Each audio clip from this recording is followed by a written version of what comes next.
Tingnan mo tong picture na to, anak. Kamukhang-kamukha niyo yung papa niyo nung binata pa siya. Lalo na yung kuya mo. Para silang pinagbiyak na bunga. Kaya tuwang-tuwa yung mga kapitbahay sa tuwing nakikita sila. Ang pogi po ni Papa. Tama. Kaya ang daming babaeng nagkakandara pa sa papa niyo. Pero syempre, ako ang nagwagi dahil ako ang pinakasalan ng papa niyo sa huli. Love na love po talaga kayo ni Papa. Aba, syempre naman. Pero, mas love ko po kayo. Ay, napakalambing talaga ng batang to. Manang-mana talaga kayo sa papa niyo. Mama, punta po tayong perya. Sige, kapag sumahod na ang kuya mo, sasabihan natin siya. Mamamasyal tayong 3 sa perya. Yay! Thank you po, Mama. Excited na po akong sumakay sa Ferris wheel. Susubukan natin yon. O siya, matulog ka na. Maaga pa akong mamamalengke bukas. Opo, good night, Mama.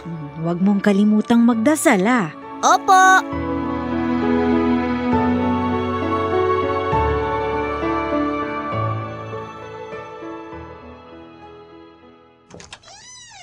Mama! O anak, mabutit na abutan kita. Halika dito, isukat mo tong binili kong damit sa ukay-ukay. Tingin ko bagay sa'yo to. Wow!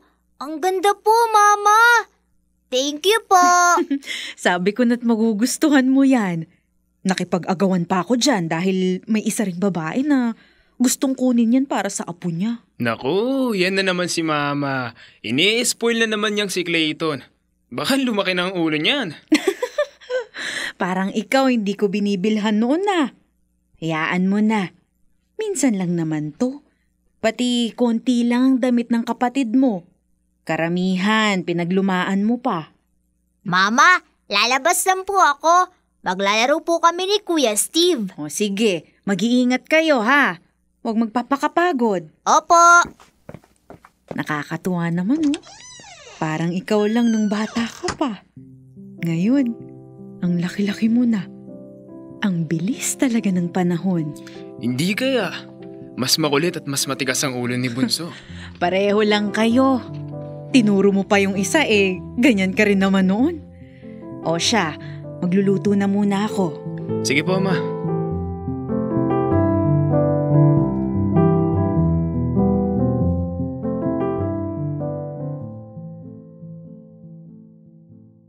Jeff, pakitawag nga yung kapatid mo at kakain na tayo.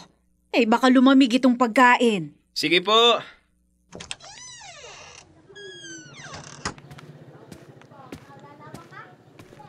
Ate Linda, nakita niyo po ba si Clayton? Parang napansin ko nga kaninang dumaan. May kasamang babae. Namukha niyo po ba? Oo, pero ngayon ko lang nakita yung babae. Iniisip ko nga baka kamag-anak niyo. Po, wala naman po kaming bisita. Wala rin naman po kaming kamag-anak na malapit dito. Nakita niyo po ba kung saan dumaan? Teka po.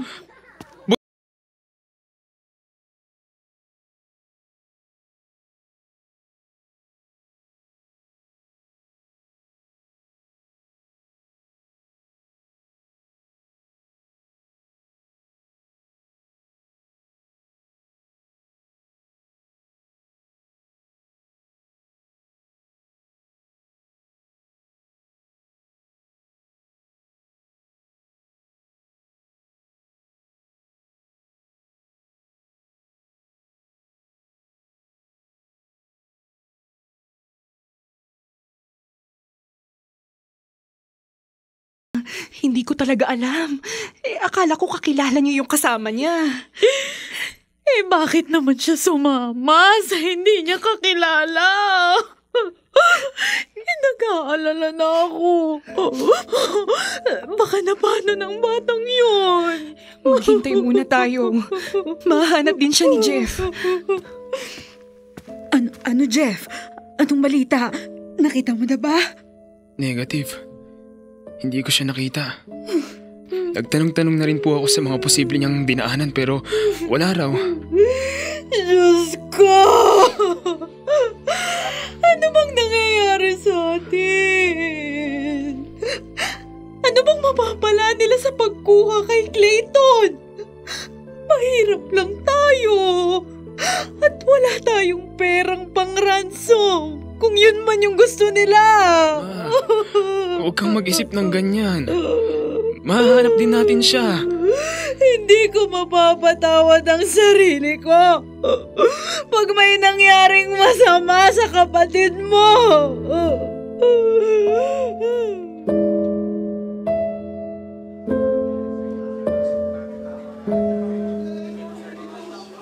Sino po bang huling nakakita sa kanya bago siya nawala?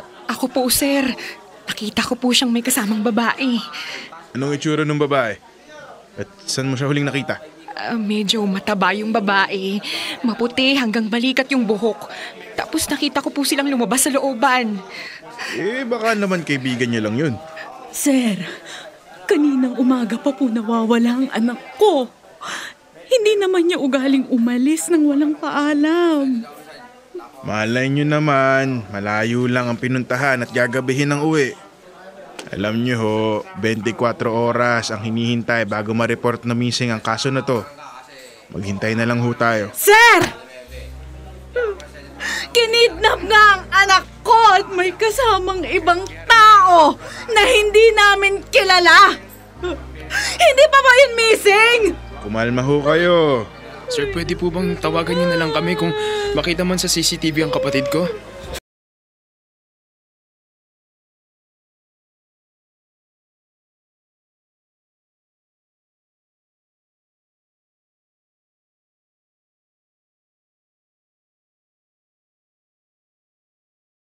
Pero hindi nila sineseryoso ang report.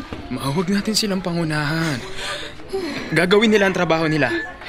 Tayo, gawin na lang din natin ang ating makakaya para mahanap si Bunso. Dumaan tayo ng simbahan. Ipagdasal natin ang kaligtasan ng kapatid.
Wala pa rin po bang balita tungkol sa anak kong nawawala? Wala pa rin ho, ma'am.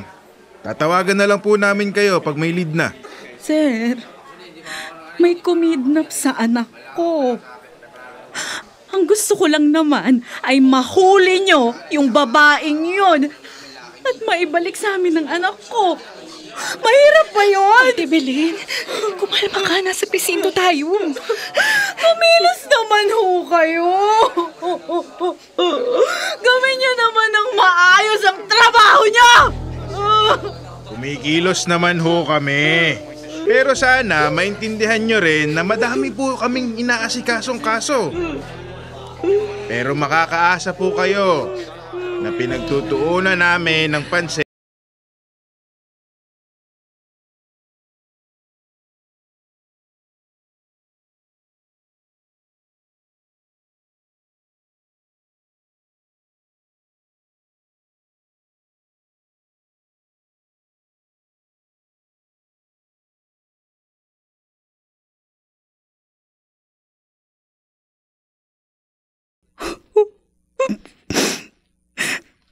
Nagsusumamo ako. Naninikluhod ako sa inyo. Bigyan niyo po ako ng lakas ng loob para harapin ang pagsubok na to. Naging mabuti naman akong lingkod ninyo. Hindi ako kailanman bumitaw sa pananalig sa inyo. Ngayon ako naman ang hihiling. Tulungan niyo po kaming makita ang aking anak. Hindi ko na po kinakaya ang pangungulila at pag-aalala sa kanya. Oh, Diyos ko.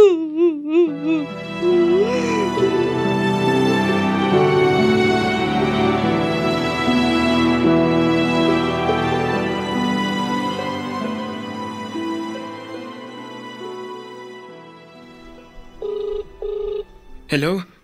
Sino po sila? Hello, sa police station to. Ipapa-identify po namin sa inyo kung yung batang nasa amin ay ang batang hinahanap nyo. Ho? Totoo po ba? Sige, pupunta po kami. Ma! Bakit? Pumunta na tayo sa istasyon ng pulis. Baka si Clayton na ang nakita nila.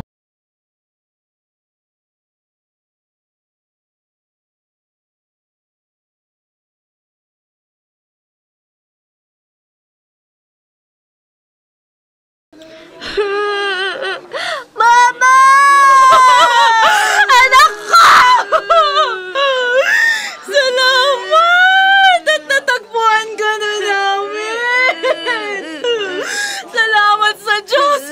At dininig niya ang aming mga panalangin. Kumusta ka, anak ko? May masakit ba sa'yo? Nakakakain ka ba ng maayos? Namiss mo ba si mama at kuya mo? May sakit sa pag-iisip ang babaeng dumukot sa anak nyo. Posibleng i-turn over namin siya sa mental facility dahil dito. Maraming salamat po sa tulong ninyo. Malaking bagay po para sa amin na may balik ang kapatid ko. Wala pong anuman. Ginagawa lang namin ang aming tungkulin. Pasensya na po kayo sa aking mga naging pagdududa sa inyong trabaho. Tatanawin kong malaking utang na loob na nasa maayos na kalagayan ng aking anak at naiuwi niyo siya sa amin ng maayos. Salamat po. Naiintindihan po namin kayo dahil nangungulila kayo sa inyong anak. Muli po, walang ano.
sake!